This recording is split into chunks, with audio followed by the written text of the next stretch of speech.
The early master of Rococo painting is this man, Antoine Watteau. And Watteau starts off painting for those kinds of Rococo interiors we saw in the last slide. But unlike later Rococo painters who really embrace the style, Watteau's beauty and joy is often tinged with a hint of sadness or melancholy. This painting was his submission painting to the French Academy, and in the Academy at this time you could apply to be one of several types of painters. The highest and most prestigious form of painter is a history painter, and history painters primarily focused on Greek and Roman history and mythology.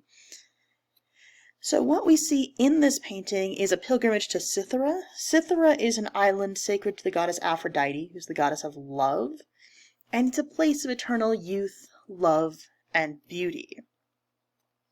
Unfortunately for Watteau, the judges at the Academy liked this painting, but they didn't think it was a history painting. The people looked too contemporary. They looked like young, wealthy French aristocrats, not people of the Greek and Roman period.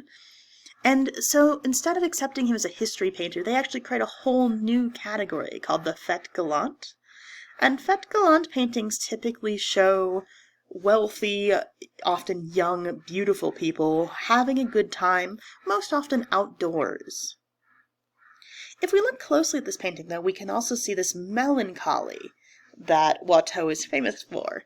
These young people are on a picnic, but they look as if they're about to be finished. They're standing up, they're gradually gathering their things. And so there's an implied leaving of this island of eternal youth and beauty. We also see this reinforced in the title. A pilgrimage is something where you go and then you come back. You're not moving to this island of eternal youth and beauty. And there are some also arguments about the translation of the title that even reinforce this more strongly. But within this praise of young, beautiful people, there's also a reminder that we're all going to get old, lose our figures, and that life goes on. There's always somebody that's younger and more beautiful. We can see in looking at this painting that Watteau really embraces the Rubiniste style, especially in the background. We have a quite loose brushstroke, that things look almost kind of hazy, and that we can see a visible stroke of the paintbrush on the canvas. We do see some cherubs on the left-hand side of the painting in reference to that more history painting style, but unfortunately for Watteau it wasn't quite enough. Watteau himself, though, becomes very popular in the Rococo style, but dies quite young. He's only 37 when he dies. After his death, the preeminent painter of the Rococo style is a student of his, Francois Boucher, and Boucher gives us a more domestic version of the Rococo. In paintings like this one, we see wealthy upper class or upper middle class families in their homes. This isn't quite as elaborate as the Hall of Mirrors in the previous video, but it is quite a decorative, elaborate interior.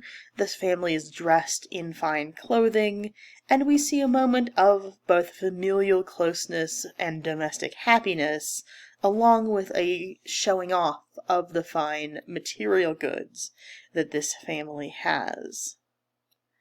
The last great artist of the Rococo is Jean-Honoré Fragonard, and by the time that Fragonard is at the height of his career in the 1760s, the style is already in the decline. Fragonard himself has several pieces that are commissioned, and by the time they're finished, they're actually then rejected by the patron because this style has fallen out of fashion. However, he does paint one of the most famous pictures of the Rococo, this image of the swing, and this image really embodies the stereotypical Rococo image. So, like Watteau, we see Fragonard making some references to the classical world and to this history style of painting. In fact, like Watteau's pilgrimage to Cythera, we see him using cherubs here. But instead of focusing on classical people or classical clothing, he instead shows us a wealthy, young contemporary. So the main focus in this piece is the woman in the pink dress on the swing, and we see her with two men. One man on the right-hand side back in the shadows, who's pushing the swing, and a second man on the left-hand side who's concealed down in the bushes. And this is really quite a racy photograph for the time. So the man on the right-hand side who's pushing the swing is this woman's much older husband. And we see that reinforced by the cherubs. So if we look at this set of cherubs between them here, we see these cherubs embracing each other.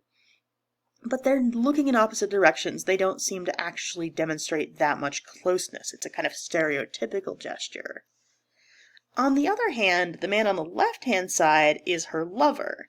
And if we look at the cherub above him, we can see this cherub with its finger to its mouth in a kind of stereotypical shushing gesture. And this man is concealed from the husband by the bushes, and he's also in such a position that he's looking up her skirt. We can see, even to us, she's revealing her lower leg and parts of her thigh. And just in case we kind of miss it, she's kicking off her delicate little shoe or her delicate little slipper here.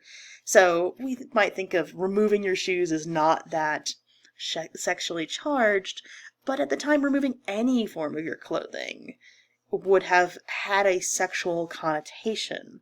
So we see that this is really quite an erotic painting. Similarly, if we look in the background, we can see that this is the entire space is enclosed by trees or by plants, and it seems secluded and cut off from the outside world. So this kind of lightheartedness, frivolity, and sexuality are all very typical of what we think of in the Rococo.